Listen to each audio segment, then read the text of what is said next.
Hello students, welcome to E-Pathsala. I am Ariyar Sudan, Department of Textile Technology, Kumaruru College of Technology, Coimbatore. I am going to handle the coloration of textiles in this session. At the end of this session, we are going to learn about the types of colorations involved in the fiber, fabric and other textile materials. So in this session, you will learn how the dyes are formed into the fiber, fabric and textile materials. So in these reactions, you are going to learn chemical bonding with respect to the fiber dyes, and also the how the colors are formed in the textile material based on the light reflections and other types of natural and artificial lights. So the lights are varying the intensity based on the color sensations. So basically the humans are experienced based on the light reflection with respect to the vivid nature of the colors. Light and color. Color sensation is a characteristics of human experience. Nature provides a particularly vivid display of color. We use colors in many varied ways. For example, clothes, paints, foods, lighting, cosmetics, paper, furnishing and for identification and security. Despite our familiarity with it, there is no simple answer to the questions. What is color and how do we see it? We understand so very little of the complex processes involved in color vision. There are three main stages in the perception of color, but each one consists of numerous complicated processes. Absorption of colored light entering the eye by the sensitive cells in the retina lining the back of the eyeball. Transmission of nerves impulses from the retina to the brain via the optic nerves. Interpretation of these signals when they reach the visual cortex in the brain. To understand color, some knowledge of the nature of light is essential. Light is a form of energy usually considered as being propagated at high speed in the form of electromagnetic waves. All types of electromagnetic radiation are characterized by the wavelength or by the frequency. The wavelength multiplied by the frequency gives the speed of wave propagation. This is always constant in a given medium. The human eye can detect electromagnetic waves with wavelengths in a narrow range between the 400 and 700 nanometer, comprising what we call visible light. We are also familiar with X-rays, ultraviolet rays, infrared rays and micro and radio waves, whose wavelength vary by many orders of magnitude. Spectral analysis of daylight or white light using a prism, for example, separates it into various colored light as seen in the rainbow. The red, orange, yellow, green, blue and violet spectral colors of the rainbow corresponds to lights with wavelengths of about 650, 600, 575, 525, 460 and 420 nanometer respectively. Basics of color.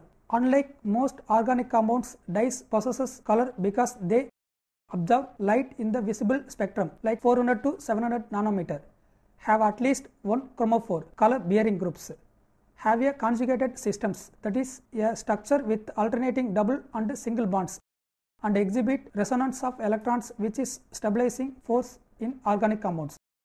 When any one of these features is lacking from the molecular structure, the color is lost.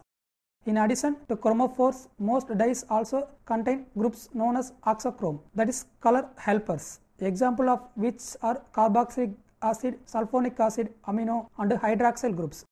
While these are not responsible for color, their presence can shift the color of a colorant and they are most often used to influence dye solubility. Classification of dyes. There are basically two ways of classifying various dye stuffs based on applications and based on chemical constituents. In general, the dye stuff is coloring matter. The application-wise classification of dye stuff is more important from a practical point of view, and this dye stuff is classified into synthetic dyes based on the water-soluble and insoluble nature. So, water-soluble nature are direct dyes, reactive dyes, acid dyes, basic dyes, optical whiteners, and insoluble dyes are wet dyes, sulfur dyes, dispersed dyes. Other than synthetic dyes, natural dyes with extracting from the nature, herb and trees. Other one is ingrained dyes. It's like azoic dyes, oxidation colors and mineral colors. So other coloring matter is pigments. So pigments also is coming under the word azoic and mineral and pathogenic agents. Chemistry of dyes and pigments. Dyes containing one or more azo groups comprises by far the largest family of organic dyes. Prominent types of are acid dyes for polyamide and protein substrate such as nylon, wool and silk. Disperse dyes for hydrophobic textile materials such as polyester and acetate material. Direct and reactive dyes for cellulosic textile material such as cotton, rayon, linen and paper. Generally, the synthesis of azo dyes involves two steps. First step, conversion of an aromatic amine to a diazo compounds is known as diazotization. Step 2, the reactions of diazo compounds with phenol, naphthol, aromatic amine or compound that has an active methylene group to produce the corresponding azo dyes. A process known as diazo coupling. This is the process called both diazo and pigments. Typical structure of colorants that fall into the two groups. Since the effectiveness of dyeing or printing process often hinges on the affinity between the dyes and the substrate. Dyes are designed with a specific substrate in mind. In this regard, dyes must be designed that have greater affinity for the substrate than the medium, usually water fastness, from which it is applied. A high degree of performance under end-use conditions. Forces involved in dyeing system with respect to the textile material. Electrostatic force, hydrogen bond, covalent bond formation, van der Waals force formation, physical forces, hydrophobic interactions are entropy factors. So any of the following factors involved in with respect to the dye and fiber molecule arrangements. So electrostatic forces, the forces have a range between the 100 Armstrong. Electrostatic force formed when the dye particle and fiber surfaces are oppositively charged. Such force exists in the dyeing of wool, silk, polyamides with anionic dyes. The polymers of these fibers contain amino and carboxyl groups depending upon the pH value in water. These groups are either neutral, cationic or anionic nature. Second one, hydrogen bond formations with respect to the dye and fiber materials. When hydrogen atoms are united with strongly electronegative group elements, the latter by attracting the electron of the hydrogen atoms gives to it positive bias. This positively charged hydrogen atom may form bond with groups containing unsorbed pair of electrons. They are of short range 1 Armstrong to 5 Armstrong. Hydrogen bonds are formed because of extra attraction between such atoms. It is a weak type of bond. This bond may be intramolecular or intermolecular. Covalent bond. The covalent bond is the more strongest than other types of bonds. It is formed between the carbon atom in most organic compound is very stable. They are a short range 1 Armstrong to 5 Armstrong. Covalent bonds are formed when dyes react chemically with fiber. All reactive dyes form covalent bonds, so fastness properties of such dyes are generally good than other types of dye with respect to the textile material. Another one is the van der Waals forces. Van der Waals forces are only effective for sorption of dyes to fiber molecules. The distance between the dye and the fiber is very small. These are weak forces and depend on atoms being at certain relative position. Physical forces is generally formed based on the type of material with respect to the chemical nature in the dyes and the fiber, like hydroxyl group, nitrile groups and azo groups and carbonyl groups might be responsible for attachment by hydrogen bonds to the fiber, but this explanation is to great extent discontinued because of coordinating power of these groups is satisfied by chelation within dye molecules, which is due to nonpolar or physical forces. Hydrophobic interactions. It is found that increasing the number of aromatic rings or unbranched aliphatic chain makes a much greater increase in affinity than does the introduction of potential bond forming groups. This is assumed that hydrophobic part of unbranched aliphatic chain dissolved in water because of ice-like structure of the water molecules in immediate vicinity of hydrophobic molecules, which is of completely entropy factors. Dye and fiber interactions. So dye fiber interaction system can be also divided into non-ionic system, ionic system, reactive system, hydrogen bond system, other interactions. Non-ionic system means it's the polyester, acrylic and polyamide with respect to the dyeing. Ionic systems, fiber which possesses charged group, anionic or cationic, acrylic fibers and basic dyes, wool, silk, nylon and acid dyes. Fiber which contain no charged groups. Cellulose is dyed with direct and wet dyes, both of which carry negative charges. The dye is absorbed by virtue of its attraction to the fiber, and in doing so it is accompanied by the ions of electrolytes sodium chloride. Reactive systems: cellulose, wool with respect to the reactive dyes, hydrogen bond systems, and other interactions like van der Waals forces. Role of fibers, functional groups in dye-fiber interaction systems. So cotton is the textile material. So ionic system and covalent bond forces and hydrogen bond formations involved with respect to any type of dyes. Cotton fiber has hydroxyl group, which is highly electronegative and is capable of hydrogen bonding. It is also capable of reacting with reactive groups of reactive dye and form covalent bonds. Protein materials. So ionic system. Wool fiber has carboxyl and amide groups, which are capable of ionizing and at certain pH are positively or negatively charged. So it can be dyed with basic or acid dyes. Polyester material contains carboxyl or hydroxyl as a functional groups but don't undergo ionization. So it is not possible to dye them with ionic dyes. Non-ionic system and hydrophobic interactions and van der Waals forces exist. Polyacrylonitrile is an ionic and non-ionic system. Contains OSO3H, can be dyed with cationic or basic dyes. Rayon is ionic systems, contain hydroxyl groups and acetyl groups. Dyeing mechanisms is the most important for dyeing the textile material with respect to the dyes. So dyeing mechanisms involved is based on the affinity and substantivity. Affinity means it is a difference between the chemical potential of dye in its standard state in the fiber and the corresponding chemical potential in the dye bath, that is tendency of dye to move from dye bath into a substance. It is expressed in joules and a quantitative expression of substantivity. So substantivity is the attraction between a substrate and a dye or other substances under the precise conditions of test, whereby the test is selectively extracted from the application medium of substrate. It is the qualitative expression of affinity. Substantivity depends on temperature, type of dye and type of fiber, electrolyte concentrations. Substantivity of dyes have affinity and are soluble. Affinity of dyes for fibers. As fibers vary considerably in chemical structure and as dyes too have different chemical groups that are characteristic of them, it can be easily understood that all dyes will not have the same affinity for all fibers.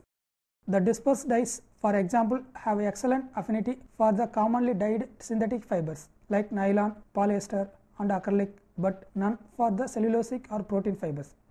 Similarly, azoic and wet dyes are applicable only to the cellulosic fibers but not to other common fibers. The following affinities of different dyes are different fibers on asterisk representation affinity and a blank space no affinity. Direct dyes. Direct dyes are mainly applied to cellulosic fiber such as cotton, viscose, cupramonium rayon, etc. The cellulosic fibers have a good affinity and substantivity for direct dyes, so they can be dyed directly from on aqueous solutions. Hence, these dyes are called direct cotton dyes. As these dyes have excellent substantivity for cellulose, they are also called substantive dyes. The direct dyes are attached to the fiber mainly by hydrogen bonding and van der Waals forces. The direct dyes have poor light and washing fastness, but they are used extensively due to their low cost and simplicity of the dyeing process. Second one is reactive dyes. Since very strong covalent chemical linkage fix the dyes in fiber, these dyes are called reactive dyes. The reactive dyes are soluble in water and are predominantly applied to cellulose fiber. The dye fiber reactions takes place only when algalis is added to the dye bath. A molecule of cellulose with cellulose like hydroxyl groups are reacted with the chlorine atom present in the reactive dyes.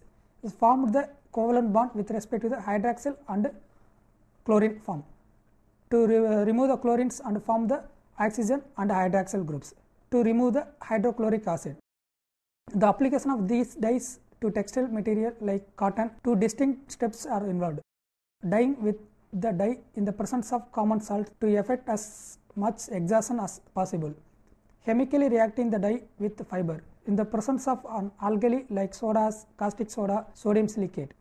Reactive dyes are mostly applied to cellulosic fiber. They also dye silk and nylon. The reactive dye in general have good washing and light fastness due to covalent bond formations, but suffer from poor hydrochloride bleaching fastness. Wet dyes. Wet dyes are most important dyes for coloration of cotton and other cellulosic fiber. The washing, light, precipitation, rubbing, fastness properties of wet dyes are excellent. The wet dyes insoluble in water and have to dissolve by using sodium hydroxide and sodium hydrosulfide, usually at 50 degrees Celsius, the treatment lasting for 15 to 20 minutes. The solubilization process is referred to as wetting. In wetting process, the dye is reduced by the sodium hydrosulfide to the liquid compound of wet dyes, which in turn is converted into the water-soluble sodium salt in the presence of sodium hydroxide. The solubilized dye is taken up by the fiber and then brought back to the insoluble state in the fiber by oxidation. So, this is mostly involved to gaining the fastness properties. The steps in dissolution of wet dyes, it is taken up by the fiber and reversion of the dye back to its insoluble form in the fiber can be listed as follows. Wet dye dispersion in water, sodium hydrosulfide to form the liquid wet dyes. Then liquid wet dyes is reacted with the sodium hydroxide to form sodium salt of liquid wet dyes. Again, sodium salt of liquid wet dyes is dissolved in aqueous bath to form the dye and fiber interactions. Finally, the absorbed liquid wet dyes is oxidized respect to the air oxidation or chemical oxidation to reback into the insoluble wet dye in the textile material. Dispersed dyes. Dispersed dyes are non-ionic in nature, insoluble in water and relatively much smaller in size compared with other dye classes. These dyes are mechanically ground to a very small particle size, and with the help of dispersing agent they can be dispersed in the dye bath. The dispersed dye were originally developed for cellulosic acetate fibers. The dispersed dye today are used to color the synthetic fiber like nylon, polyester and acrylic fiber. The dispersing dye polyester fiber is carried out at a high temperature like 135 degrees Celsius and high temperature processes. And another methods thermosol process with respect to the 230 degrees Celsius temperature. Dispersed dyes in general have fairly good all around color fastness. So, another coloring methods are pigments. Pigments are insoluble in water. They have no substantivity for any fiber and do not have any fiber reactive groups that can form chemical bonds with fibers. Pigment particles are much larger in molecule size compared with dyes. Therefore, they are not capable of penetrating fibers. They are held mechanically on the fiber surface by means of special chemicals. Dyes, on the other hand, are much smaller in size and therefore they penetrate the fiber structure and get fixed inside the fiber, as stated earlier. Pigments are capable of to all fibers. They are used to mostly in textile printing rather than dyeing. Pigments have moderate to good fastness to wet treatment. They have been properly fixed to the substrate surface by binders. Reproducibility of shades of dyes and pigments. The shades of dyes should be reproducible when required. Certain dyes have ability to overcome the factors like liquor ratio, pH, temperature, which affect the reproducibility characteristic of highly reproducible dyes are highly soluble, medium substantivity, medium reactivity, good washing properties, highly diffusible. How to optimize the dyes with respect to the factors involved in the dyeing process? Substrate of the textile material, affinity with respect to the dye and fiber, circulation speed of the machines, action of chemicals before, that is called as the auxiliaries, types of dye step, depth of shade in the prescribed material, optimum quantity, yield with respect to the dye, diffusion ability and regularity of dyes, color fastness of the dyed material, combination and mixability of the dyes, chromophore percentage and oxochrome percentage involved in the chemical nature of the dyes. Temperature regulations. The actual dyeing theory can be obtained mathematically from kinetics of dyeing or dyeing equilibria. So, dyeing equilibria is divided into three parts in the textile material. So, basically Langmuir isotherm and Freundlich isotherm and Nernst isotherm. Langmuir isotherm is mostly involved in the protein fibers with respect to the acid and basic dyes, and Freundlich isotherms are mostly involved in the cellulosic material with respect to the direct dye reactive dyes, and Nernst isotherm is involved with respect to the polyester nylon material with dispersed dyes. I am going to conclude my topics. So, coloration of textile is basically involved with respect to the fiber, yarn and fabrics. in E-Pathasala you are going to learn, I talked before, so dye and fiber interactions, and how the colors and light is varying the color based on the human eyes, and how to fix the dyes based on the chemical auxiliaries with respect to the interactions in the various bonds taken place in the fiber and dyes. So now you are easily understand the how coloration is involved in the textile materials. Thank you.